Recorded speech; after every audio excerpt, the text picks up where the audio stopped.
এক সময়ে রামগড় নামে এক গ্রাম ছিল, আর সেই গ্রামে রামু নামে একজন কৃষক থাকতেন। তার শত শত একর জমি ও শ্রমিক ছিল, কিন্তু প্রতিদিন তিনি শ্রমিকদের নিয়ে খামারে যেতেন আর প্রয়োজনে নিজেও কৃষিকাজ করতেন। নিজের জমি, শ্রমিক সবকিছুই তিনি নিজেই সামলাতেন। আর ওনার কাজে সাহায্য করতেন অনিল নামে একজন বিশ্বস্ত কর্মী। স্যার, আপনি হলেন জমির মালিক, আপনার প্রায় 100 একর জমি আছে, আপনি এসব কাজ কেন করছেন? দয়া করে বসে আরাম করুন, আমরা ঠিক কাজ সামলে নেব। এটাকে অন্যভাবে নিও না। তোমরা সবাই আছো, কিন্তু ছোটবেলা থেকে আমি এই খামারটাকে না দেখে শান্তিতে ঘুমোতে পারি না। তোমরা যতই কাজ করো না কেন, যদি আমি নিজের হাতে কাজ না করি তাহলে আমার মনে শান্তি থাকে না। তাই দয়া করে আমাকে বসতে বলো না। আচ্ছা স্যার, আমি আপনাকে একটা উপদেশ দিতে চাই, কিন্তু দয়া করে কিছু মনে করবেন না। আমি এটা আপনাকে বলছি কারণ আমি আপনাকে সম্মান করি।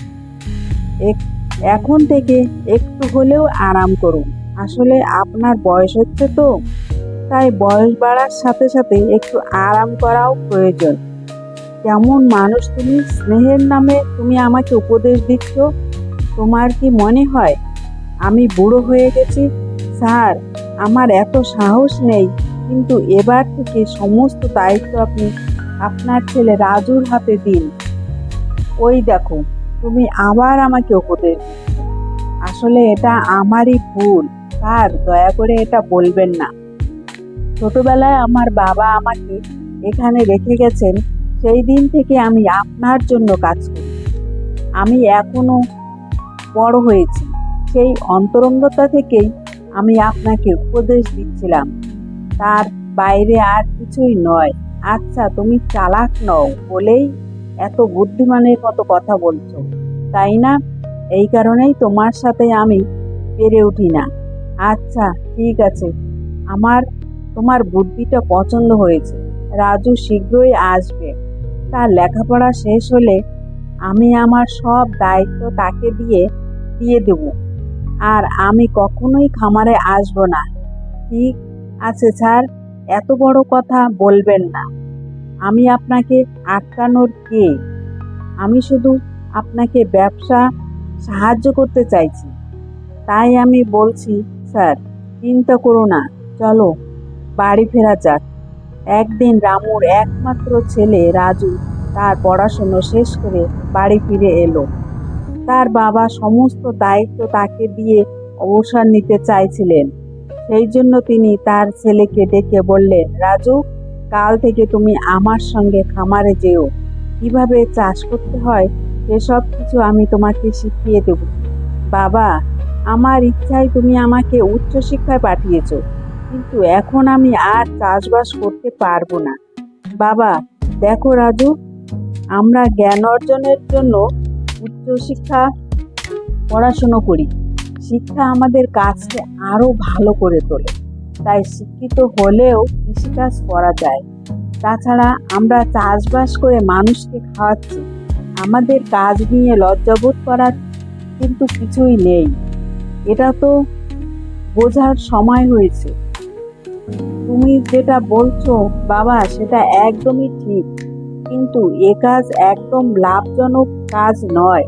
সারা বছর ভালোভাবে কাজ করলেও আমরা ভালো ফসলের আশা করতে পারি না। কখনো খরা হবে, আবার কখনো বন্যা হবে, সে নিয়ে আমরা কখনোই নিশ্চিন্ত হতে পারি না। আরে, তুমি আমাকে কৃষিকাজ শেখাবে? আচ্ছা, তুমি তাহলে কি কাজ করতে চাও সেটা আমাকে বলো। বাবা, আমি একটু সময় চাই। বাবা, আমি একটা ব্যবসা করতে চাই, না হলে একটা চাকরি করতে চাই। ও, ঠিক আছে, তাই হবে। আমি তোমাকে কিছু সময় দেব। আপাতত আমি মনে করছি তুমি ঠিকই বলছো, কৃষিকাজে অনেক অসুবিধা এবং ক্ষতি আছে। তোমার যা ইচ্ছা হয় করো, কিন্তু একটা শর্ত আছে। যাও, এমন চাকরি খুঁজে আনো যাতে কোনো অসুবিধা বা ক্ষতির সম্ভাবনা নেই। তুমি যদি খুঁজে পাও আমি তোমার কথায় রাজি। ঠিক আছে বাবা, আমি নিশ্চিন্ত যে আমি খুঁজে পাবো। আচ্ছা, তুমি এবার গিয়ে স্বপন সিংয়ের সঙ্গে দেখা করো।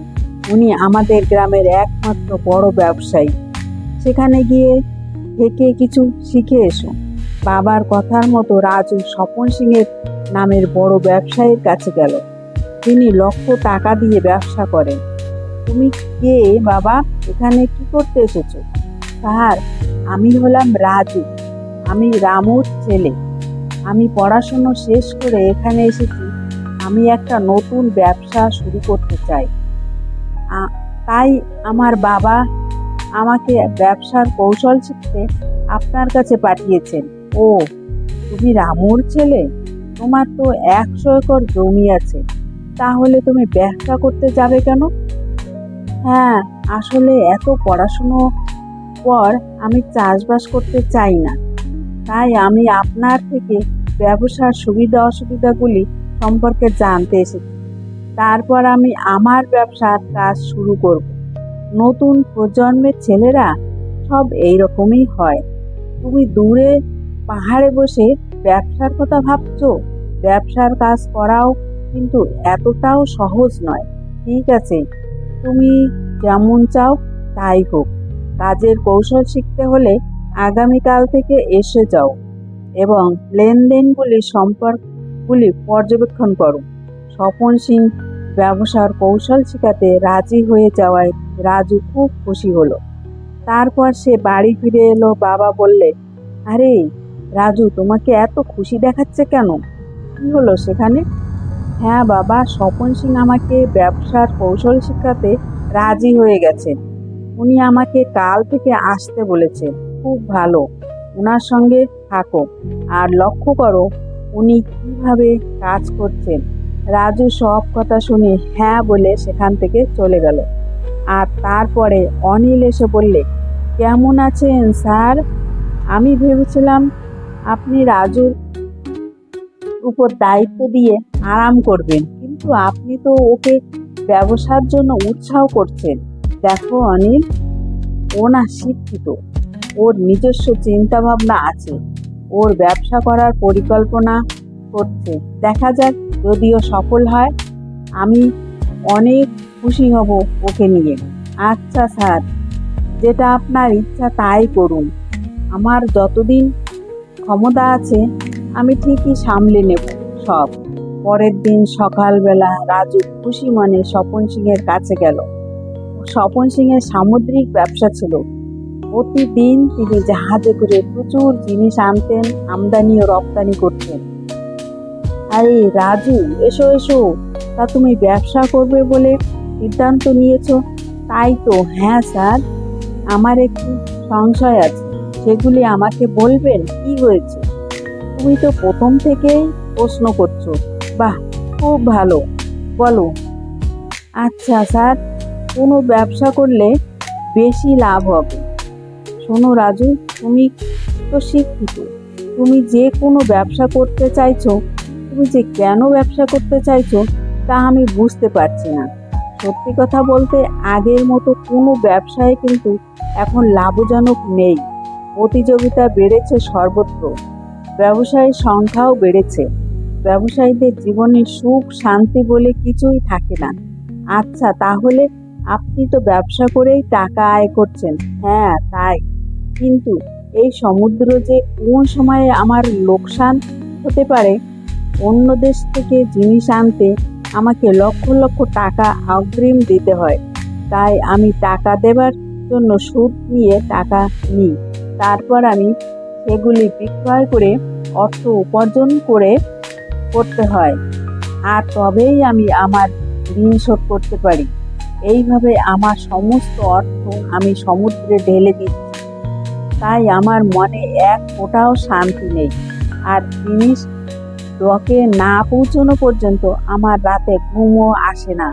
ভীষণ কষ্টে আছি ভাই, কিন্তু এ তো লাভের ভাগ অনেক বেশি। দেখো রাজু, যদি সবকিছু ঠিকঠাক থাকে তবে লাভও আসে, আর তখন আমরা সবাই ভীষণ খুশি হই। কিন্তু কখনো কখনো সাগরে তুফান আসে, তখন সব ক্ষতিগ্রস্ত হয়। তখন আমাদের সব অর্থ খরচ হয়েও আমরা ঋণের সাগরে ডুবে যাই, আর রাতে একদমই ঘুম হয় না। রাজু, তাহলে তখন আপনি কিভাবে সামলান? অভ্যাস হয়ে গেছে, যে কোনো ব্যবসাতে লাভ ক্ষতি দুটোই থাকে, বুঝলে? আমাকে গোপনে সব সামলাতে হয় আর নিজের জীবনকে অতিবাহিত করতে হয়। আর সেই জন্যই আমি তোমাকে এই কথাগুলি বলতে চাইছিলাম। কেন তুমি যে ব্যবসা করতে চাইছো বলো তো? ব্যবসায়ীদের জীবনে কিন্তু কোনো শান্তি থাকে না রাজু। আমি এটাই বলতে চাইছি যে শুধু কৃষিকার্য নয়, এরকম ভাবে ব্যবসাতেও সবার ক্ষতি হয়। লাভ ক্ষতি সব কাজেই থাকে রাজু। আমরা এটা কখনোই বলতে পারি না। ব্যবসায়ীও ভালো বড়রা বলতো, যত বেশি কাজ তত বেশি আয়। ব্যবসায়ের কষ্টের কথা শুনে তার ব্যবসায়ের প্রতি অনীহা এসে গেল। তাই স্বপন সিংয়ের কাছ থেকে ছুটি নিয়ে অন্য কিছু করার কথা চিন্তা করতে লাগলো। স্বপন সিংয়ের সঙ্গে কথা হওয়ার পরে সে বাড়ি ফিরে গেল। রাজু, তুমি এত আগে চলে এলে কেন? তোমার কি সমস্ত কিছু শেখা হয়ে গেছে? বাবা, স্বপন সিংয়ের কথা শুনে বুঝতে পারলাম উনিও তোমার মতো একই রকম কষ্ট আছে।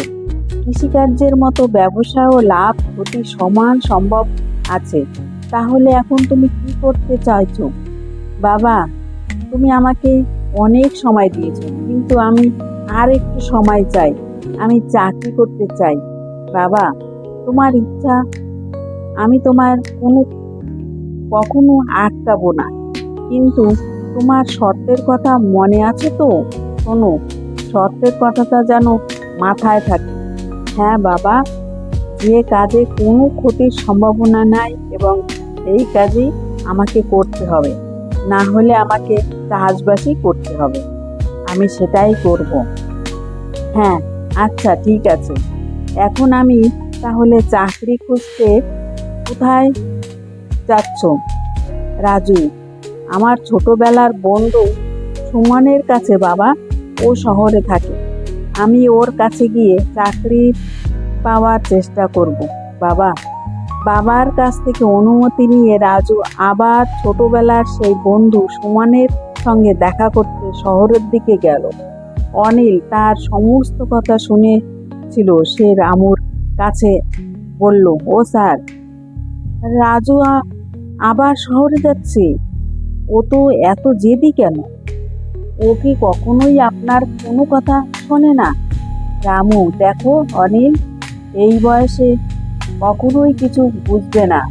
আমি যখন ওর বয়সে ছিলাম আমিও একই রকম জেদি ছিলাম। আমি যদি এখন ওকে আটকাই তাহলে সারা জীবন ও আফসোস করে যাবে। ও যা যা করতে চাইছিল সেগুলি ওকে ওর বাবা করতে দেয়নি, আর তাই আমি ওকে অনুমতি দিচ্ছি যে সে চাকরির কাজগুলিও যেন করতে পারে। হ্যাঁ স্যার, ও খুব ভাগ্যবান যে আপনার মতো বাবা পেয়েছে। এবারে রাজু শহরের উদ্দেশ্য গেল তার ছোটবেলার বন্ধু সুমনের সঙ্গে দেখা করতে।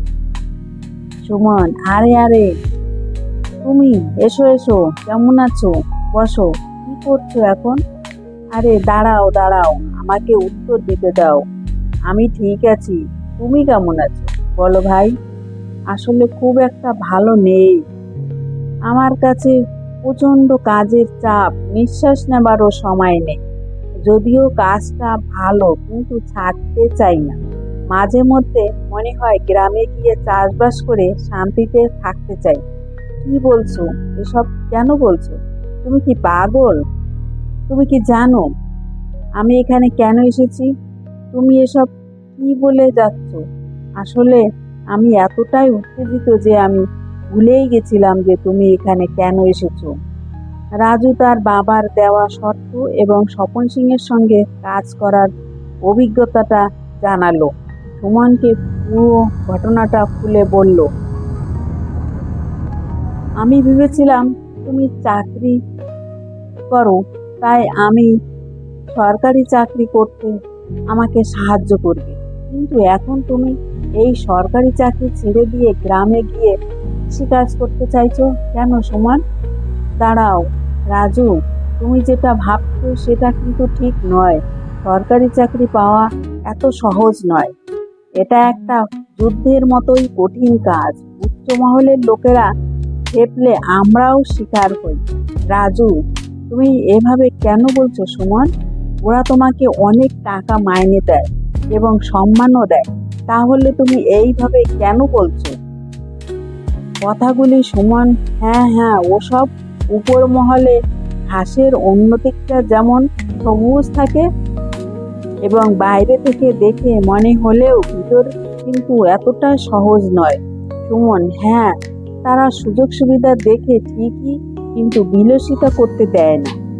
তার উপরে সারাক্ষণ শুধু কাজের চাপ রয়েছে। শোনো না, তুমি এরকম বলছো কেন? তাহলে এত লোকে এখানে কিভাবে কাজ করছে? পারিবারিক চাহিদা মেটাতে এখানে এত লোক কাজ করছে, তাদের আর কোনো উপায় নেই, তাদের এতটা করতেই হবে। উচ্চ কর্তৃপক্ষ রেগে গেলে আমরা চাকরি হারাতেও পারি, এমনকি তোমার পদোন্নতির উচ্চকর্তাদের উপর নির্ভর করে। আমি ভেবেছিলাম তুমি আমাকে চাকরি পেতে সাহায্য করতে, কিন্তু তুমি যে কি বলো! আমি বাবার কথাও শুনলাম না। কি বলছো? তুমি আমার মতো চাকরি করতে চাও? তুমি বিশ্বাস করো, আমি এখানে সুখে নেই। এটা আমার জন্য বাধ্যতামূলক। কিন্তু তুমি কেন করতে চাও? তুমি হলে যথেষ্ট বুদ্ধিমান। তোমার বাবা যেমন বলেছেন, তোমার বুদ্ধিটাকে চাষের কাজে লাগাও, বুঝেছো? এইভাবে তুমি অনেককে চাকরিও দিতে পারবে। সবই ঠিক আছে, কিন্তু আমি মাসে মাসে আয় করতে পারবো না। এটা এমন কিছু না। আমরা আমাদের মাসিক বেতন সুখ নেই। আমরা কাজটা হলো একেবারে অনিশ্চিত, আর যে বেতন পাই সেটা আমার পরিবারকে খাওয়ানোর জন্য কোনোভাবে সম্ভব হতে পারে না। সুমনের কথায় রাজুর চোখ খুলে গেল। সে সব কিছু বুঝে বাড়িতে ফিরে এলো। ছেলের চোখ মুখ দেখে রামু জিজ্ঞাসা করলো যে তার কি হয়েছে, তুমি এত হতাশ কেন? তুমি কি তোমার বন্ধুর সঙ্গে দেখা করেছো? কি বলল সে তোমার? বাবা, তুমি যেমনটা বলেছিলে আমি সবার সঙ্গে দেখা করেছি। একটা জিনিস বুঝেছি যে কষ্ট ছাড়া কোনো কিছুই সম্ভব নয়। দূরে পাহাড়ে থেকে শোনা যাচ্ছে যে এবার থেকে সব ভালো হবে। ছোটবেলার যখন তোমাকে কৃষিকাজ করতে দেখতাম তখন ভাবতাম এটা ছোট কাজ। আমি হেরে গেছি বাবা। হতাশ হইও না, তুমি হেরে যাওনি। তুমি ভেবেছিলে শুধুমাত্র কৃষিকাজে কষ্ট রয়েছে, এটা তোমার ভুল নয়। তুমি শুধু কৃষিকাজের অভিজ্ঞতাটাই করেছো, কিন্তু বিষয় হলো যে যে কাজে লাভ আছে সে কাজ অবশ্যই ক্ষতিও থাকে। ঠিক সেই রকম, যেখানে সুখ রয়েছে সেখানে দুঃখও থাকবে। কোনো ব্যবসায় শুধু লাভ থাকে না, আমাদের জীবনের পথে কষ্ট থাকবেই। নিজেকে শুধু আত্মবিশ্বাসী হতে হবে, আর তার জীবনের সমস্ত কষ্টের সঙ্গে মোকাবিলা করা যায়। তুমি ঠিকই বলেছ বাবা। আমরা যেখানে আছি, যদি আমাদের মনে আত্মবিশ্বাস থাকে, আমরা যে কোনো অসুবিধা মুখোমুখি হতে পারবো। আমি আমার ভুল বুঝতে পেরেছি। আমি আর কৃষিকার্য মনোনিবেশ করতে চাই। বাবা, বিশ্বাস করো এবং ফলন উন্নত করার উপায় বের করব। খুব ভালো রাজু, তুমি আমাদের কাজের মূল্য জানতে পেরেছো। কোনো কাজই কিন্তু ছোট বড় হয় না রাজু। যে কাজ করি সবই তার উপর নির্ভর করে। কি বলো অনিল? আমি আর কি বলবো, আমি আপনার সঙ্গে একমত। আমি রাজুকেও সমর্থন করছি। এই বলে সবাই হেসে উঠল। সেদিন থেকে রাজু প্রতিদিন কৃষিকাজে যেত। যে কৃষিতে নতুন নতুন কৌশল করে খুব অল্প সময়ে ফলন দ্বিগুণ করে ফেলল এবং শেষে গ্রামের একজন চতুর কৃষক হয়ে উঠল। ছেলের এরকম পরিবর্তন দেখে রামু খুব খুশি হলো এবং রামু বিশ্রামও নিতে শুরু করলো এবং সেই সময় থেকে অনিল তার নতুন মালিককে কৃষিকার্যে সহায়তা করতে শুরু করলো। এইভাবে তাদের জীবনে সুখ এবং সমৃদ্ধি ফিরে এলো। এরকম আরো গল্প শুনতে লাইক করুন এবং শেয়ার করুন এবং সাবস্ক্রাইব করুন।